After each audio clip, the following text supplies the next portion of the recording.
విద్యార్థి వీసాల కోసం దరఖాస్తు చేసుకున్న వారి సోషల్ మీడియా ఖాతాలను మరింత లోతుగా పరిశీలిస్తాం.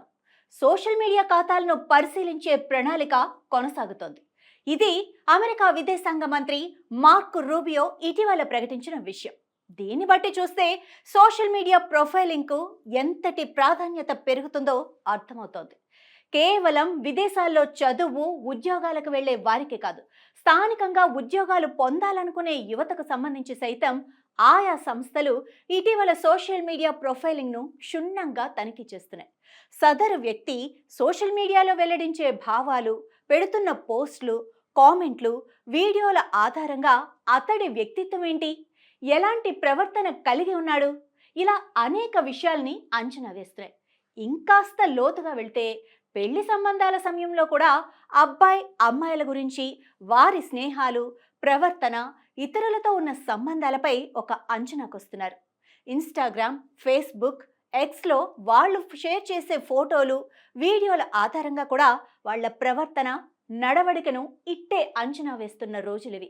అందుకే సోషల్ మీడియాలో అంతా చూస్తున్నారని, కాబట్టి అతి ధోరణి వద్దని మనకి మనం గుర్తుంచుకోవాలి. సాంకేతికతతో ఎంతో ఉపయోగం ఉంటుందో అంతే స్థాయిలో అనర్థాలు కూడా ఉన్నాయి. నేటి యువత Facebook, Twitter, Instagram, Telegram, Snapchat వాడటం పరిపాటిగా మారింది.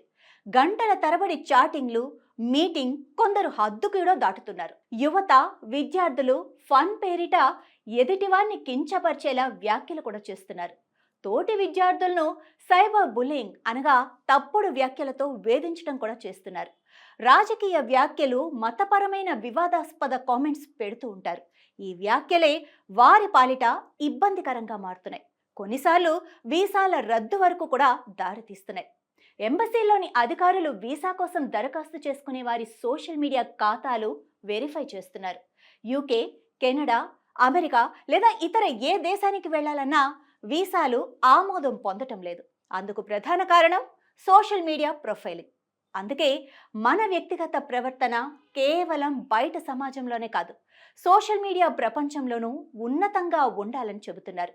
కేవలం విదేశాల్లో విద్య అవకాశాల విషయంలోనే కాదు, అన్ని వయస్సుల వారి అవకాశాలకు ప్రతిబంధకంగా ఈ సోషల్ మీడియా ప్రొఫైలింగ్ మారుతోందని మర్చిపోవద్దు.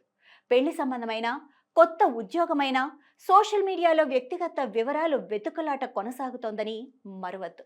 ప్రభుత్వ లేదా ప్రైవేట్ సంస్థల్లో పనిచేసే ఉద్యోగులు సైతం సోషల్ మీడియా యాప్లో, వాట్సాప్ వంటి గ్రూప్ సంయమనంతో ఉండకపోతే చిక్కులు తప్పవు. అనవసర వ్యాఖ్యలు చేయటంతో కొన్నిసార్లు ఇతర కంపెనీల్లో గొప్ప గొప్ప ఆఫర్లు వచ్చినా ఉద్యోగాలు పొందలేని పరిస్థితి ఎదుర్కొంటారు. అదేవిధంగా ఒక ఉద్యోగి మతం, ప్రాంతం, కులాన్ని కించపరిచేలా వ్యాఖ్యలు, పోస్టులు పెడితే ఉద్యోగ ఎదుగుదలకు అవి ప్రతిబంధకాలుగా మారే ప్రమాదం ఉంటుంది. మన వ్యక్తిగత వివరాలు, చిరునామా, కుటుంబ సభ్యుల వివరాలు, ఫ్రెండ్స్ ఎవరు, తరచూ ఎక్కడికి వెళ్తుంటాం, వీటన్నిటినీ క్రోడీకరించి ఓపెన్ సోర్స్ ఇంటెలిజెన్స్ టూల్స్ వాడి అవతలి వ్యక్తి ఎమోషనల్ ఇంటెలిజెన్స్ డెవలప్మెంట్ చేయొచ్చని సైబర్ భద్రతా నిపుణులు హెచ్చరిస్తున్నారు. సోషల్ మీడియాలో కొందరు తమ సమస్త వివరాలు చెబుతూ ఉంటారు. కానీ అవసరానికి మించి ఏ వ్యక్తిగత సమాచారము సోషల్ మీడియాలో పంచుకోకపోవటమే ఉత్తమం. పుట్టినరోజులు, కుటుంబ సభ్యుల వివరాలు, ఫోటోలు, మన స్వస్థలాల వివరాలు వీలైనంత వరకు పెట్టకుండానే ఉండాలి. సోషల్ మీడియా వాడకంపై సరైన అవగాహన ఉండాలి. మన వ్యక్తిగత సమాచారం మనం కాకుండా ఏ వెబ్సైట్లో, సెర్చ్ ఇంజిన్లో చూసినా వెంటనే దాన్ని తొలగించాలని ఆ వెబ్సైట్లని కోరండి. సోషల్ మీడియా ప్రొఫైలింగ్ అంటే ఏంటి అన్నది ఒకసారి చూస్తే Facebook, Instagram, X, Snapchat, Telegram వంటి సోషల్ మీడియా యాప్లలో ఖాతాలున్నవారు వాటిల్లో షేర్ చేసుకుంటున్న ఫోటోలు, వీడియోలు, వివరాలు, పెడుతున్న కామెంట్స్ అన్నిటినీ క్రోడీకరించి అవతలి వ్యక్తి గురించి అంచనా వేసే పద్ధతినే సోషల్ మీడియా ప్రొఫైలింగ్ అంటాం.